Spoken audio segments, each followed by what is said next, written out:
Hey Jeremy, so here's your new sump. Knocked it out yesterday on a Saturday. Took me longer than I thought. Took me about 10 to 11 hours to do. I don't know why it took so long. I was just taking my time. But I wasn't able to get to it on Thursday and Friday, so I just knocked it out on a Saturday. As you can see, it's really clean. That's because the brand new sheet of acrylic. You start with no scratches, you end up with no scratches. So turned out really well. You're gonna have to excuse the water droplets. I just washed it down to get rid of the oil off my fingers and sawdust, stuff like that. So what we got here is 26 across, 24 front to back, and 18 tall. I went 18 instead of 20 because we would have been cutting it close on acrylic then. Because that whole sheet, I mean, baffles and everything in here. That's how you got everything off of that one sheet.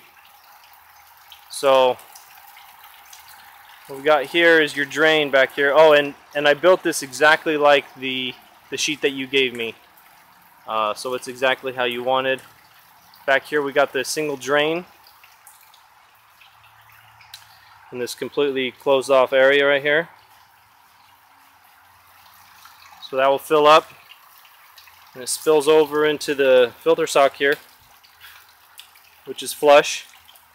This filter sock actually has a lip going around. It's not like all the other ones you see online where the guys just have a pipe going into a sock. I really hate that. It looks cheesy, and I believe that's why a lot of people that are doing that end up hating socks, because it's such a pain because you have to deal with that pipe. Some of the guys use a drawstring type of filter sock around that pipe. It would just get irritating, I can imagine. So this way, your filter sock just comes in and out. You know, it's so easy.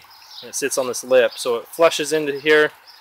And these barriers right here are to prevent it it prevents your sump from ever overflowing. If you ever get lazy about changing your filter socks, the filter sock will just clog up and it'll just spill over these sides. This side right here is 15 inches, so the sump is 18 tall and that's 15, so it's just for safety. It will just spill over. So then you said you wanted this section over here 12 by 12 to house the sump. It is exactly 12 by 12 from this first baffle right here of the bubble trap to the side of the sump is 12, and then from here to here to the front is 12. So your skimmer has plenty of room in there. And then right back in here you can put your 2 reactors that you wanted, the 2 little fishies.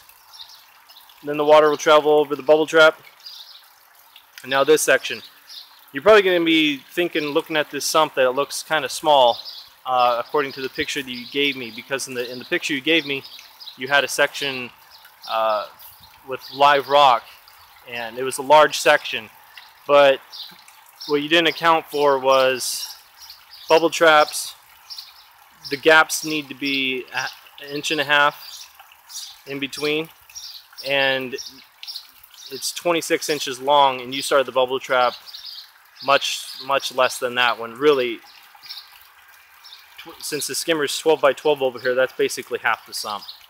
So then you have to factor in the bubble trap. And then over here on the side, you have room for your 2 pumps. I think what you're going to have to do, since they're fairly large internal pumps, is you're going to have to stagger them like this. And then, you know, probably from halfway of the tank to this side is room for all your live rock and shado, whatever that may be.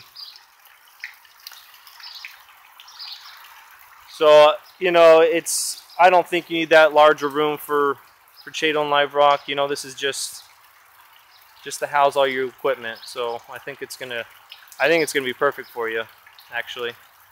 And I'm gonna water test it here in a bit. It's still curing a little bit. I don't want to do it until it's been a full 24 hours. Turned out really well. My seams are just as good as the one that I built for myself at home. Since I use a joiner now on all these pieces, I'm able to get close to very little air bubbles. I still get air bubbles here and there. I'm no pro, but it's better than half the sumps I've seen out there that are homemade. People just can't get those edges as smooth, so the cement doesn't take as easily. But I have all the faith in the world this is not going to leak because of my seams, so I'm not going to spend the time to use Weld-On 16, which is the thick, syrupy kind of cement.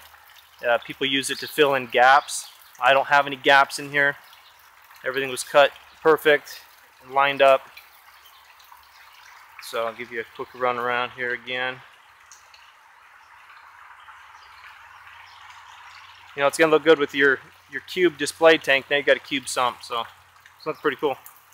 So, yep, there she is.